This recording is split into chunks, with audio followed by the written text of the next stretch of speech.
ఇస్లాం అనేది పొలిటికల్ మతం మాత్రమే, అది పాలిటిక్సే ఉంటుంది, అట్లా ఇంకేం ఉండదు. పాలిటిక్స్ ఆధారంగానే వాళ్ళ నమ్మకాలు అవన్నీ కూడా ఉంటాయి. మనది అది కాదు. కానీ మనకు ప్రభుత్వాలు ఏవైతే వస్తున్నాయో అవి ఇక్కడ ఉన్నటువంటి హిందువుల యొక్క ఇంట్రెస్ట్ని కాపాడవలసిన బాధ్యత వాళ్ళకు ఉన్నది అని మనం నమ్ముతున్నాం. మనం వ్యక్తిగతమైనటువంటి పురోగతి వాళ్ళ సాధన ఒక ఎత్తు అయితే కనుక మనకు ఇమ్మీడియట్గా మనకు జడ్జిమెంట్ ఇచ్చేది ఏంటంటే మనలో ఐక్యత లేదండి, యూనిటీ లేదండి, అందుకనే ఓడిపోయామండి అంటారు. వాళ్ళనే ఐక్యత ఉంది. 30-40 ఫిర్కేలు ఉన్నాయి వాళ్ళకి. మన దేశంలో 50 ఫిర్కేలు ఉన్నాయి, ముస్లిమ్స్ ఫిర్కేలు. బరేల్వీలు దేవబందీలు కొట్టుకు చూస్తున్నారు పాకిస్తాన్లో. వీళ్ళు తెహ్రీకే లబ్బైక్ పాకిస్తాన్, వాళ్ళు బరేల్వీ సెక్ట్. వీళ్ళు తాలిబాన్ వచ్చేసి దేవబందీ సెక్ట్. కొట్టుకు చూస్తున్నారు ఇద్దరు. వాళ్ళలో ఐక్యత ఉందా? ఆ దేశాల్లో ఐక్యత ఉందా? కాబట్టి అది కాదు అక్కడ ముఖ్యం. వేరే కారణాలు ఉన్నాయి, దానికి చాలా కారణాలు వేరే ఉన్నాయి. టెక్నాలజీ పరంగా ఒకటి ఉంటుంది, సాంస్కృతిక పరంగా చాలా అంశాల్లో మనం దెబ్బతిన్నాం, అది వేరే విషయం. కానీ ఈ మనకు కావాల్సిందంతా కూడా ఏంటంటే కనుక ఈ దృష్టిలో ఆలోచన చేసేటువంటి చట్టాలు రావాలి మనకి. చట్టాలు మనకు సిఏఏ చట్టం ఒక చిన్న స్మాల్ స్టెప్ అంతేగాని అది సరిపోదు మనకి.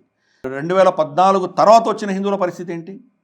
బంగ్లాదేశ్లో గొడవలు అవుతున్నాయి, వాళ్ళు ఇప్పుడు రావాలనుకుంటే సిఏఏ చట్టం వాళ్ళకి వర్తించదు వాళ్ళకి.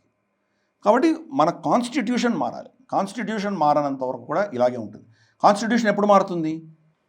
ప్రజలలో ఈ చైతన్యం వచ్చినప్పుడు ఆటోమేటిక్గా మారుతుంది. రానంత వరకు కూడా ఈ ఒక ఏమంటారంటే అడ్మినిస్ట్రేటివ్గానే ఆలోచన చేస్తారు, కానీ ఇస్లాం అడ్మినిస్ట్రేటివ్గా ఆలోచన చేయదు. అది మనం చూస్తే కానీ ఇక్కడ ఉన్న చట్టాలను గౌరవించరు వాళ్ళు. హెల్మెట్ పెట్టుకోవాలి, పెట్టుకోరు వాళ్ళు. ముస్లిం టోపీ పెట్టుకున్నారంటే ఎవరు వాళ్ళని క్వశ్చన్ చేయలేరు, వెపనైజ్ చేశారు. అలాగే రోడ్డు మీద కూర్చొని నమాజ్ చేస్తాం, మమ్మల్ని ఎవరు ఏం చేయలేరు అంటే దాన్ని వెపనైజ్ చేస్తారు, ప్రతిదీ వెపనైజ్ చేస్తారు. వేములవాడ ఆలయం మధ్యలో గోరి కట్టారు, తర్వాత కాశీ విశ్వనాథ్ ఆలయం మధ్యలో గోరి కట్టారు, మస్జిద్ కట్టారు. సో వెపనైజ్ చేయడం, ప్రతిదీ వెపనైజ్ చేయడం, అది చేశారు వాళ్ళు. మనం హిందువులు దాన్ని కౌంటర్ కొంత చేశారు గతంలో, ఇప్పుడు మనని నియాస్తరం చేశారు. 1857 యుద్ధం తర్వాత మనల్ని కంప్లీట్గా డీవెపనైజ్ చేసింది బ్రిటిష్ ప్రభుత్వం. మన దగ్గర వెపన్స్ లేవు, మనం డిఫెండ్ చేసుకోవడానికి లేదు.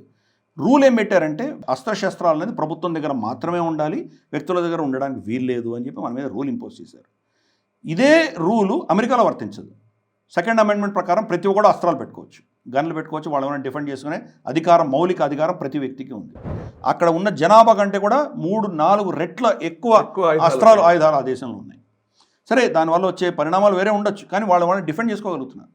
సౌత్ ఆఫ్రికాలో చూసాం మనం, జేకబ్ జూమాని అరెస్ట్ చేసినప్పుడు వాళ్ళు ఫస్ట్ టార్గెట్, గుప్తా బ్రదర్స్ దానిలో ఇన్వాల్వ్ కాబట్టి హిందువుల మీద టార్గెట్ చేశారు. వాళ్ళు హిందువులు గన్లు తీసుకొచ్చి షూట్ చేయడం మొదలుపెట్టారు. వాళ్ళ దగ్గర అస్త్రాలు ఉండినాయి, డిఫెండ్ చేసుకున్నారు కాబట్టి 2 రోజులు 3 రోజుల తర్వాత ప్రభుత్వం దాన్ని అధీనంలో తీసుకుంది. హిందువులు బతికారు, వాళ్ళ బిజినెస్లు బతికినాయి. ఈరోజు మన మీద ఎక్కడైనా దాడులు జరిగితే కానీ మనల్ని డిఫెండ్ చేసుకునే పరిస్థితి లేదే లేదు మనకి.